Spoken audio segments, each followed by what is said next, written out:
worst idea of all time. It's the worst idea of all time. Season 2. Oh, baby. Oh, mama. That was very nearly an absolute disaster. Could have been pretty bad. Hey, dude. Hey, dude. Ladies and gentlemen, welcome to the worst idea of all time, episode number 43. Three Is it? or four. No, Who- it's definitely not 4. Hey, who's tallying this? But it is also episode in total, number 100. Yeah. Go us. This is, well, it's the 100th thing that we've released on the stream, on the feed. That's how you measure it, though. Yeah. Isn't it? That's how you tally it. So 100 deep How about that? doesn't feel that good. No, it certainly doesn't. I feel like I've been beaten into a bloody pulp mentally, a bloody mental pulp. I'm imagining a brain just like smashed on the concrete, just bleeding out. Just a pink mess with his blood just going into the drain. Pretty dark, Tim. That's how I feel at the moment. It's bad. I just couldn't, each time Yeah. I kind of came to and realized the movie was still going, I was just shocked because it felt like it was about 6 hours today. That was in real, like, emotional terms. That's how long the film took to run. That's true. At the very top of this episode, we should flag that we didn't pay the movie the most attention. But And not in the regular, like, normally Yeah. when we've done that in the past and we've had to penalise ourselves or whatever, we haven't been present. But we were, like, it was on and we were there and we were in front of it and we were looking at it. I would argue that it is scientifically, and I don't think this is just us. I think it would be impossible for any person to sit down and watch that movie from start to finish and Yeah. be completely absorbed in the story and not have a like It's fucked up, man. the whole way. I think it is. It's an impossibility, and one that we're confronted with every week. I'm just going to have to hit pause real quick on this and say a big fat thank you to our sponsor this episode, which is Big Pipe Internet. If you're in New Zealand, you should be using Big Pipe because they don't have contracts or data caps, but we do now in our merch store. That's right. How good is that? They didn't want it in their business plan. We said, I don't know if that's true. I think if we went to them and we said, hey, Big Pipe, we've thought of this amazing joke. You know how you don't do data caps? You should start producing caps that have the word data on them. I think they would have taken that and run with it. But we didn't even offer it to them because it was too good. we'll never know. Findies, keepsies. Well, I feel like if the business brands itself as not having data caps, for them to That's true, to then actually. start distributing data caps is yeah, very you're right. That's on. We've got to do it. for them. contrarian. Yeah. So we've got the data caps. They don't have them. They That's don't have right. contracts. It's actually a burden. It's our responsibility now. All of the data caps that internet providers, Yeah. like the wonderful Big Pipe, have no longer imposed. Mm. We take a physical cap for every data cap released. It's a weird system. It's an agreement I'm not hugely excited to be a part of, but It's like when fairies die and you got to clap to bring them back to life. It's that whole thing. when does that happen? When does a fairy die? If you say that they're not real, if you say you don't believe in them, Really? yeah. Every time you say a fairy isn't real, one of them dies. You better bloody paki, mate. And what happens if you clap? Well, I think because like the way that it's been depicted on film, in particular, I'm referencing Hook, Dustin Hoffman's Hook, Robin Williams. Was Is Julia that Roberts Tinkerbell in that? I think she was, and she starts to fade when someone mentions that fairies aren't real, and so when the fairy fades, that's when you clap and you bring them back to life. It's kind of like a resus. It's like the paddles, the defibrillator. Us clapping The is- applause. Yeah, that's what it's like for fairies. That is a biological fault. That is absolutely. I mean, you could destroy legions of fairies Yeah. just by chanting.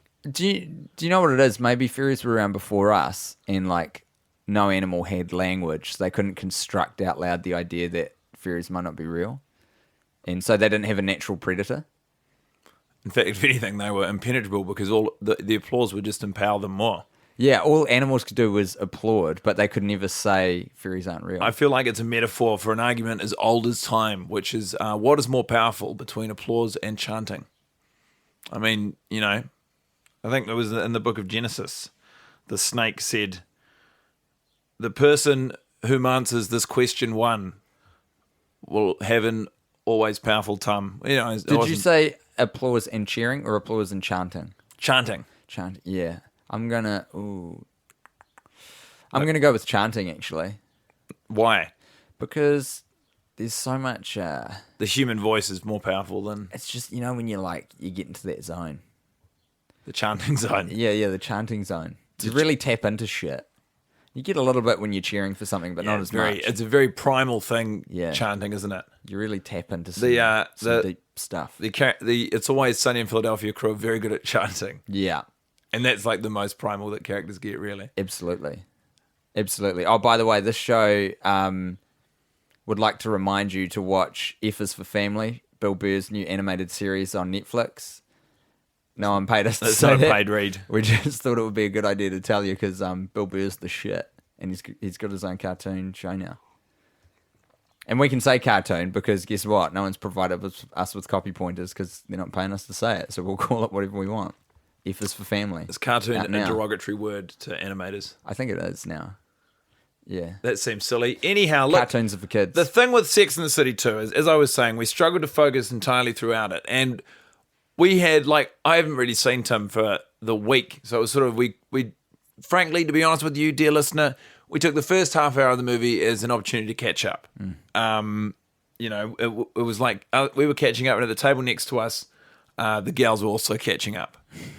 And we were just sitting in the cafe Yeah. with them at a parallel table and they were nattering away. That's right. We're like, those are some pretty abrasive characters with not very interesting lives. It's probably best to just leave them be.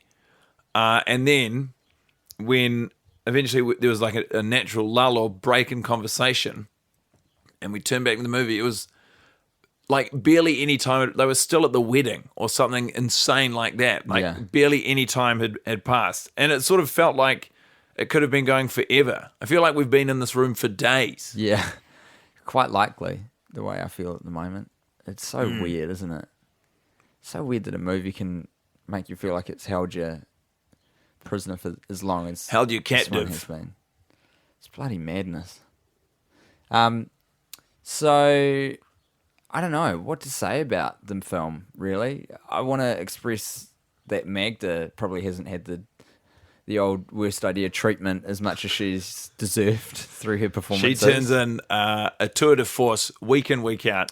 Now, Magda, God bless her soul. just to remind you folks who haven't seen the film over 36 times, she is the housemaid who works for Miranda and Steve at the house.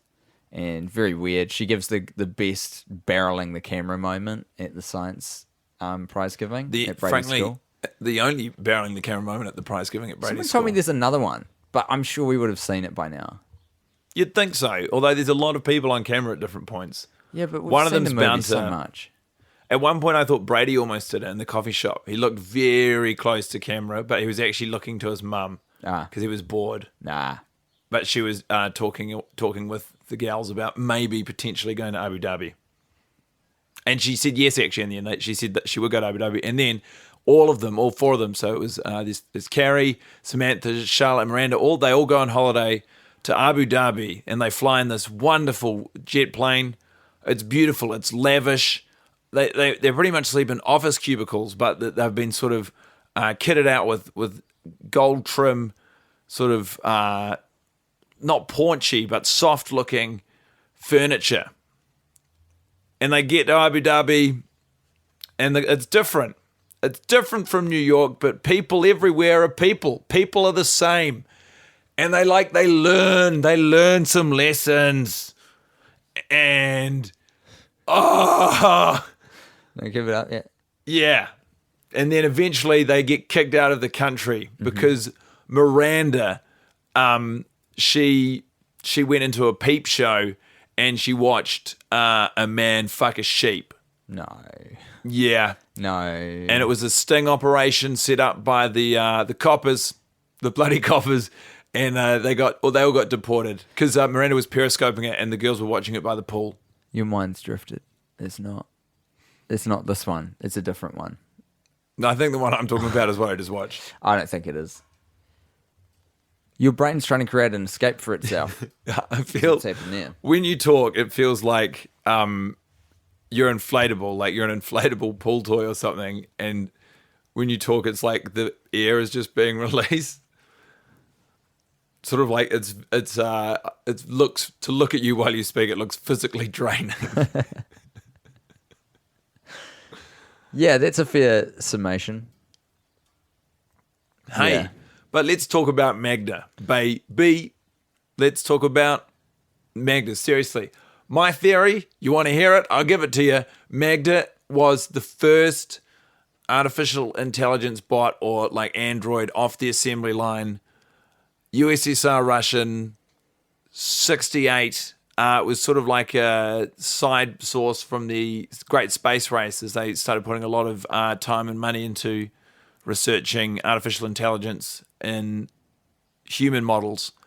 And they turned her on before she was ready, and she wandered off the plant and off the property, and got on a boat and moved to New York. It's like Chappie. And she wasn't really. I haven't seen Chappie, but she wasn't. So I can't speak to the similarities or differences. But she couldn't. She was programmed obviously to go in and infiltrate. Yeah. And relay intel back to the USSR, but she was set to, instead of being set to international, which is for when you go off your own country into to research different places, she was set to domestic, and the domestic setting made her domesticated. Oh, no. So they really fuffed the code. Yeah, the whole thing. Well, I mean, it was the first one. It was a prototype. It wasn't fit for the public. So the AI that's running that shell of a woman misinterpreted what domestic meant. Instead of meaning like Local. intranational, it interpreted as being home-based tasks and chores vis-a-vis a very cleaner and it's a very housekeeper. simple language oversight, but you've got to remember Yeah. this is 1968. They didn't have Google Translate. She's just a 2-bit, English, 8-bit the English language was Russian bot. outlawed in the USSR, as we all know. Now, I can't agree with you. I don't think she's Okay. robot. I think she's a spy from the USSR, from the old Soviet Union. It's a regular old human being. Yeah. Something's happened What to was her. her mission? What was her mission statement? I think she was just out there like all the spies were, just to find out about the West and where they're up to with everything. Because you wouldn't build an android that looked that old, would you? No, you would. Why? No one would suspect that. Obviously, it would be pretty suspicious when the bot wasn't aging. No, but okay. Because here it is. She's growing like a human. They just modeled the programming on a real life human being. So when she was walked off the factory plant, She was a baby. no, She was 69. She was like teenager. Right. 69 to 2000 and when is this set? 10. So we're talking 41 years. Wait, 51. 41 years. So 41 years, she's a teenager. See, she looks too old. Here's what She I could have even reckon. been 20. So if you were going to be a spy, right, you would want access to high-level meetings and people. And no one's going to invite an old woman to some, bureaucrat party where all the presidents are hanging out. It's the swinging 60s. You want your JFKs and stuff. You want to look like a foxy early 20-year-old. You don't want an aging bot. Yes, people want conversation. That's what people like. But if the robot's not even smart enough to determine that domestic means stay within the country rather than do a bunch of dishes. You're dealing with a lot of world leaders, a lot of egos. They just want a sounding board so that they can talk about themselves. And that was what they wrote, and that's what. You reckon that's what Magda's up to? Well, it would have been had it not been for the domestic snafu. There's didn't really make it along to a lot of those soirees. There's a competing third theory about Magda, and the evidence I bring to the fore is that she insists that Miranda have some breakfast before she goes out for the day.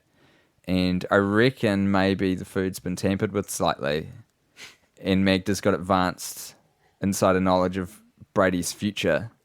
And she is feeding Miranda with rat poison incrementally to build up her tolerance for it. Oh, so like she's working in conjunction with Brady secretly from Miranda, and they were I don't like, know if she's on Brady's side. I think there's some external force. Wow, that is and what is Miranda's value in this situation? Why is she being?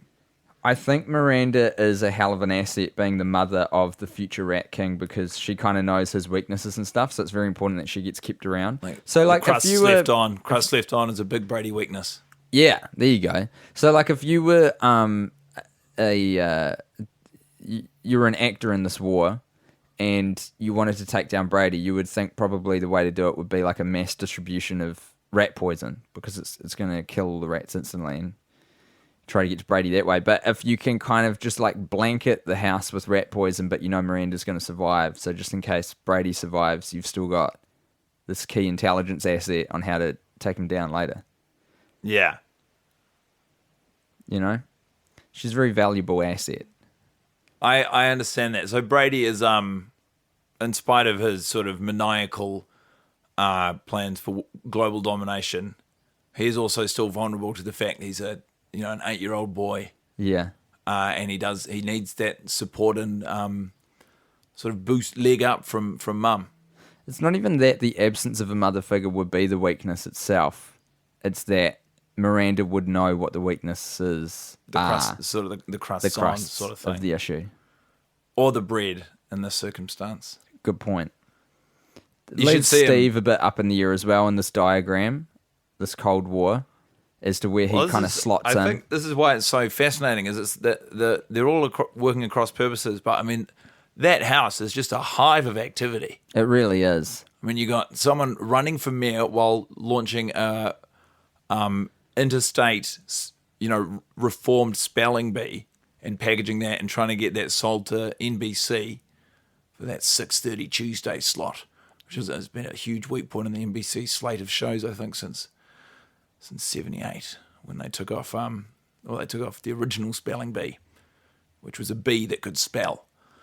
Anyway, I mean, what I'm saying is there's a lot of action happening in that part of New York City, and it almost seems like, after that Lynyrd Skynyrd plane crash, you shouldn't have that many people living in one place. They have to fly on separate planes. Although the fact that they're all doing their biddings in secret means that.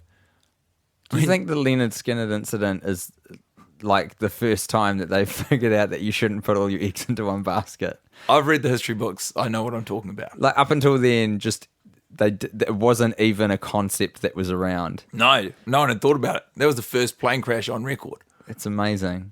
Because I know nowadays, like, they never fly the president and the vice president in the same plane. And it's just incredible to remember that the reason why is a bunch of rednecks who wrote one good tune. They wrote more than one good tune.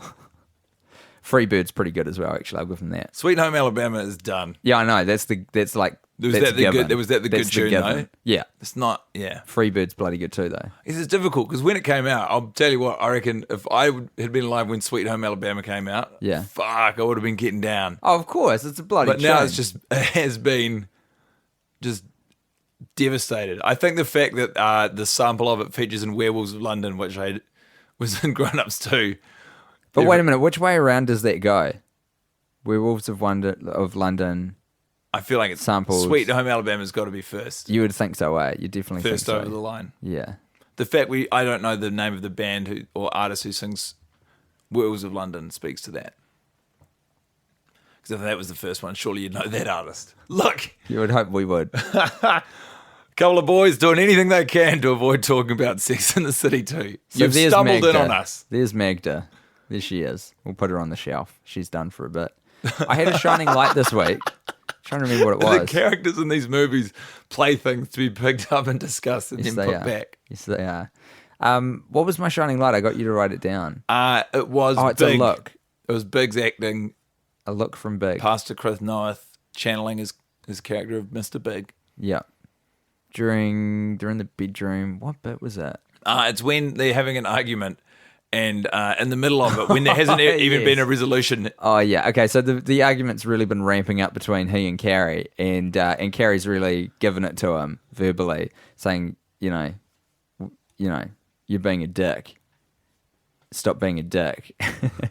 And he just looks with minimal physical movement of his head, just looks past her to get back to the eye line of the TV. And there's something sensationally brutal about that. It's always funny when you can have a massive effect with very little output. And he only used a few joules just to move his neck muscles a tiny bit. But what it said to Carrie is, this conversation is completely meaningless to me, and I just want to get back to Deadliest Catch. I won't even entertain the fact that you're angry with me with some sort of placating response. I just got to get back to this enormous fish. Did you not hear the teaser and the ads? This is the most dangerous situation they've been in the 7 seasons of filming. I can't miss this. I can definitely miss what you're talking about because I'm sure this conversation is going to happen again tomorrow, as it did yesterday and the day prior. But right now, I just need to see this catfish. That's all I need to see. And he communicates that solely with just a bloody jerk of the head, a minimal jerk of the head. Just for clarity, the motivation was exactly as Tim described it, but the terms, some of them are a bit confusing now as we record this in 2015. Catfish was, of course, the actual species catfish and not the internet trickery. And the reason he had to watch it so urgently is there weren't any good streaming platforms, and so if he did miss that episode, he'd fall back on fish pun, love it. He'd fall back on he'd be one short in the canon of Deadliest Catch episodes. And you just couldn't take that chance back in the day because Netflix wasn't around. So if you missed an episode of Tally and you didn't have your DVR set, you were fucked. There's no way to get back up on involved with it. Yeah, you've gravitated that moment a few times. I would put it to you that Pastor Chris Noeth is he's just a very direct guy, and accordingly, I think he misses a few social cues because he's a TV addict when he's trying to talk himself out of having to go to the movie premiere with Carrie. She says, no, what happens? He doesn't want to go to the movie premiere, and then she's like, okay, I'll go with Stanford. And then he just immediately picks up the remote and turns the TV on. It's like, that's just so antagonistic. You know you're going to get called up on that. All he needed to do to be smooth sailing on that was wait about a second and a half before picking up the remote control. He goes to the movie premiere. I mean, they start having these huge relationship problems which just keep servicing week after week. In fact, we've plotted it today perfectly. The moment at which the movie goes from being just a bad movie to actually unbearable to be in a room with is when it's the anniversary dinner between Big and Carrie. Yeah, because up until then you've been hit with, we've got a big gay wedding, we've got a lot of people dressed up, we've got a lot of colour, we've got a lot of life, we've got Liza Minnelli, we've got songs and dances and people making gay jokes. For whatever it's worth, at least that kind of keeps you engaged with the film. And then, but you go back to New York and it's all sort of just fun character stuff. Like, Charlotte takes charge of her, Miranda takes charge of her career. Charlotte's a little bit worried about the nanny, and Samantha's just being Samantha, creaming it. Fuck, she's good. And Charlotte really fucked me off this week. Her response to the nanny's buzzies getting whetted while she was in a white top by her kid.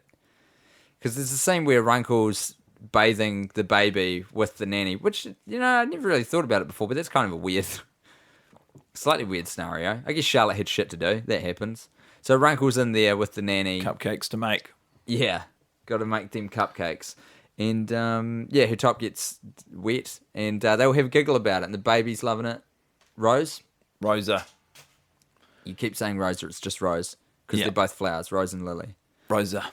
So Rose is giggling, Runkle's laughing, the nanny is also giggling away, and Charlotte just appears in the doorway and sees the scene unfold and looks fucking this sort horrified. Of terrifying and terrified spectre. This puritanical, ethereal being who just appears at the doorway, gets outraged, and then fucks off, and then harbours that resentment for the whole rest of the movie as some sort of half-attempted a C plot designed to keep us in our seats. Look, what I'm saying is, the movie until the anniversary dinner it's not good, but it's watchable and it's not grating to be around. Yeah. But then it's when they start dealing with, like, when they introduce conflict, like real central conflict to the movie, it just becomes so grating because none of the conflict is meaningful. It's just all trivial, bougie, bloody, living La Vida Loca in New York City crap.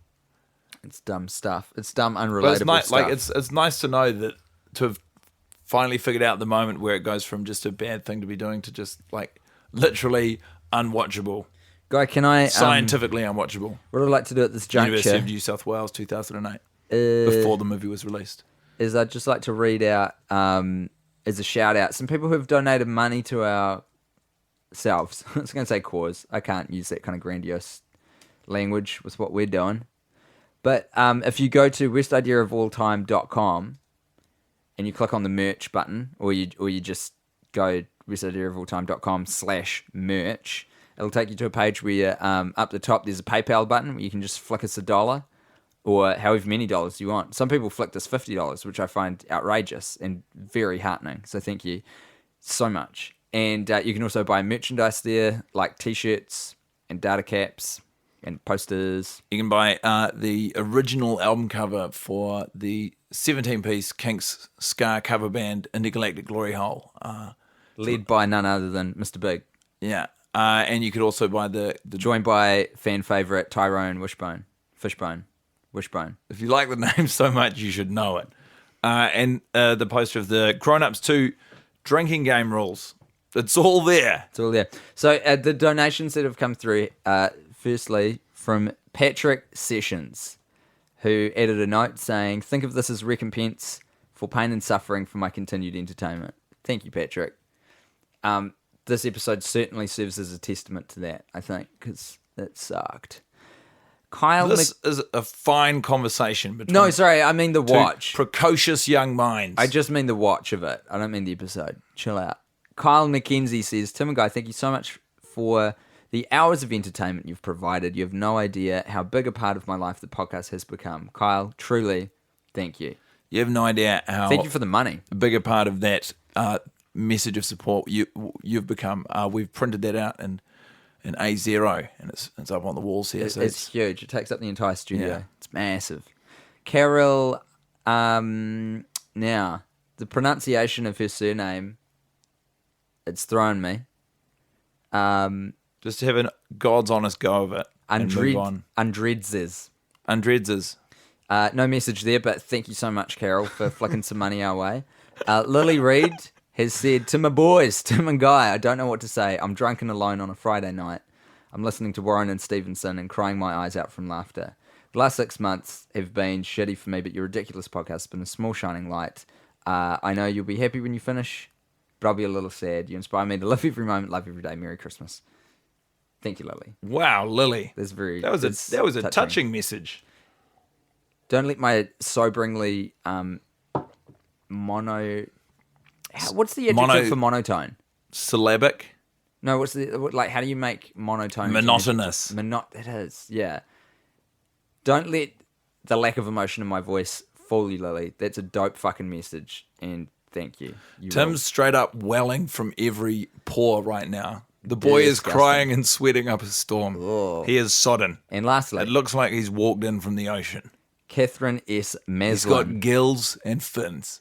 Catherine the boy is a fish. I can't tell you what to do. Fish, a talking fish. With my donation, but Tim, maybe you'll put this towards the credit card bill situation you mentioned on the show. My bad. Way to wear your heart on your sleeve. It continues. I worry about you. Anyway, do whatever you want. Thanks for everything. You guys are the best. You're the best, Catherine. I think that's a great message. Thank you to all of those people and anyone who's bought the merch. Please, when you get it, let us know either through Twitter or the Facebook because it's send us a photo and it looks fucking awesome. Very exciting and novel for us. The t-shirts look so cool, and we give the artists who came up with the designs 20% of whatever we make as well because it seems fair. It's hard to say. I think that's fair. I don't know what the cut up should be, but 20% seems. Look, in the mix. We're not here to talk we're here to talk business, actually. We're here to talk about a pretty big business idea. It's been propositioned in a leather-bound book, dusty, covered in cobwebs because it's still got its Halloween decorations left on it, found in a sort of a fish bowl without any sort of keyboards or mouse, no touch screens. It's Mr. Big's Big Book of Ideas. Whoa. I'm sorry. Why did you feel the need to point out that why have you got a measuring tape that you're just mucking around with too? People are going to be wondering what that too many weird questions noise is. from you, not enough ideas. Well, I just want to know, why do you have to specify... The noise is the spirit of Brady. When is a fishbowl accompanied generally by a keyboard and mouse? An office. Correct. Nice, you nailed it. Now, let's talk about the measuring tape. Stop playing with it, because it's odd. It's freaking me out. It's coming very close to my face. You once just played with a knife for a whole episode, and you're telling me I can't toy around with a tape measure? Another fine point, Mr. Montgomery. Point conceded. You're fucking with the best boy. Now Certainly. tell me, for the love of God, Yeah. what Mr. Big is plotting. It's a business idea, as you said, and it's a beautiful business idea which involves the same technology that's used for retractable measuring tapes, but applied to knives. So you can hide a bunch of knives inside of something that's essentially the size of a deck of cards. Semi-flexible materials, the metal that the daggers are made out of, but very, very sharp, very hard to dull. So these are not like novelty, those magic knives, which There's look... nothing novelty about about this retractable knife device. So- Not at all. And it's not, so you see how tape measure works, where it's one continuous item. There's like multiple knives instead. So you take them all out, you can put them all back in. But if you take them all out from something that's about the size of a deck of cards, you get 2 dozen knives, 2 dozen flexible metal knives, very sharp. Card-sized. Yeah. Sounds like a pretty... Is it impressive what they've built here? I'd It's say so. like unlikely, eh? It's a feat of engineering. Sure is. It's a premium product. I mean, we've seen the price plans and they are through the roof. It's a subscription service too. It's You got to sign up to be involved. You can't just buy it. yeah, You got to be in the program because they provide you with training yeah. and certification. And to get in the program, first of all, what will happen is you'll be given, several sets of the knives to then sell. And if for every set of knives you sell, you'll get a percentage of the, it's a fair business, 20%. I think that's fair. Yeah, so what we've kind of recommended to people is that they get friends and family on board first. Yeah. Sort of throw some knife parties, which are always fun. And just really, try and pique people's interest with that. Let them see the device, touch the device, muck around with the knives a bit. And you say, look, we've got a package we can start you off. $5,000 is the only outlay we're looking for at the initial. And then you're a small business owner. Guess what? Welcome to the club entrepreneurship. That's right. So it's frankly, of all of the business propositions he's written in that crazy book of his, one of the strongest. I, for one, am very excited to be involved. I've made, and this isn't even a paid for testimonial. This is just me talking here. This is like the F for family plug. I made in the last 2 weeks from selling these knives. I've made over $6,000. $6,000 Just on personally. just on commission. That's huge. That's huge. So come on, callers, join the knife party Yeah. and get on board. Yeah, if you are interested, send us an email at Big's Knives Are Big. Just kidding, they're little at knives.com. I guess that's... Sorry, I think I stumbled over my... You got something in your throat. Something... Scribbable.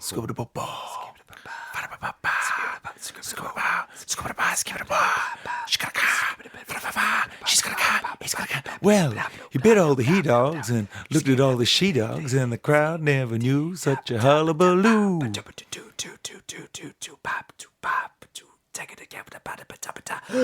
What's he doing? Why What is is he he scatting? doing again? That's the question. We ask it every week. We've still yet to definitively find out the answer, but we'll keep looking till the day we cark it at the hands of Mr. Big's Knives. Is there an answer? Or does he just represent a parallel universe with each watch? I mean, the thing about Coffee Guy is that he represents the best and worst in all of us. So he's sort of like just pure potential. That's the thing. He's a blank canvas that we project ourselves onto. And the only thing that we know about humanity is that it loves coffee. Doesn't matter where you are. From Lava here de Java. in our native New Zealand to Kenya. We all remember to the Chicago, the to famous London. Greg's coffee campaign with Borat. Lava de Java. I don't remember that. Did No? he do it? Really? Did he do a campaign for instant coffee? Yeah. Christ on a stick. Oh, I'm lying. I am lying. I'll put down the tape measure. I only lie when I'm holding it. There you go. We're good now. No, he's got it back. He's picked it up, folks. It's back down. Sorry to cut you off there. All I Midstream. was saying is that much like, have you seen all of the Matrix movies? No, because I'm not an idiot. Yep, valid. So in the second one, I think it's kind of explained with the Oracle. No, I think it must be the third one. No, it's the second one. I think that kind of what Neo is the Matrix trying to balance itself out. He is the other half of an equation that's become imbalanced. So it's kind of like his power is drawn from the fact that the Matrix is a little bit broken, right?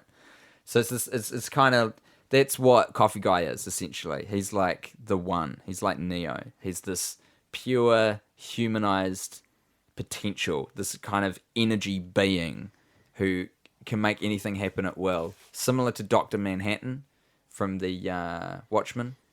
That actually makes Sort of a thing. excellent sense because Mr. Coffee Guy himself, Tom Stoddard. You looked up the guy who portrays him. Yeah, I was cruising through his IMDb page late at night, down IMDb Boulevard, tooting my horn, flashing my lights, whoop, whoop, trying to get him open the door, but he wouldn't.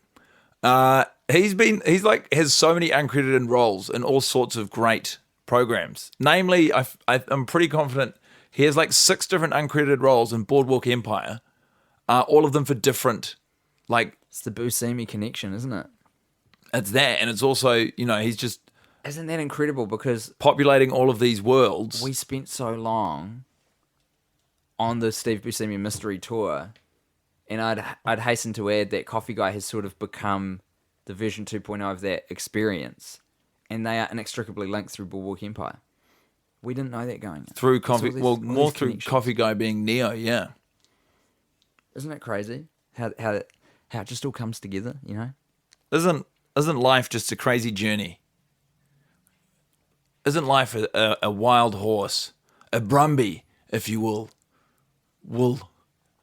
standing by your bed, urinating in your mouth on a Saturday morning, tearing around the place, freaking out the kids, freaking out the dog, eating the dog food, running out on the front porch, scaring the fat postman. getting a bra stuck on its antlers. That's right. This horse has antlers, and you're watching Grown Ups too. That's what life is sometimes. Hey, I'm pretty happy to fucking put a pin in this little morsel of information. I'd like to wish everyone a really Merry Christmas. And there's something that we keep forgetting to bring up on the podcast, and that is that we are involved in another podcast with some very talented gentlemen from America. Yeah. It's also a holiday season tradition. Yes, it is. It's a Thanksgiving tradition, and it's called Till Death Do Us Blart. It happens every American Thanksgiving from now until the end of linear time. It is Guy Montgomery, myself, Tim Batt, Travis McElroy, Justin McElroy, Griffin McElroy of My Brother and Me, the podcast, which And you absolutely should be listening Hordes to. of other podcasts as well. So we get involved with those dudes on Thanksgiving now, and we watch Paul Blart, Mall Cop 2, and we record a little review of it. Yeah. And it got featured in a top 10 podcast episodes of the year for the whole world by Vulture. So cheers, Vulture. Thank you, Vulture, to the staff writer who's listening in right now. You can follow there's a Twitter at Deathblart, but I don't know if we posted much stuff on there. We should get some more stuff on there, eh? Well, I mean, 51 weeks of the year, it's not a super active stream. That's true.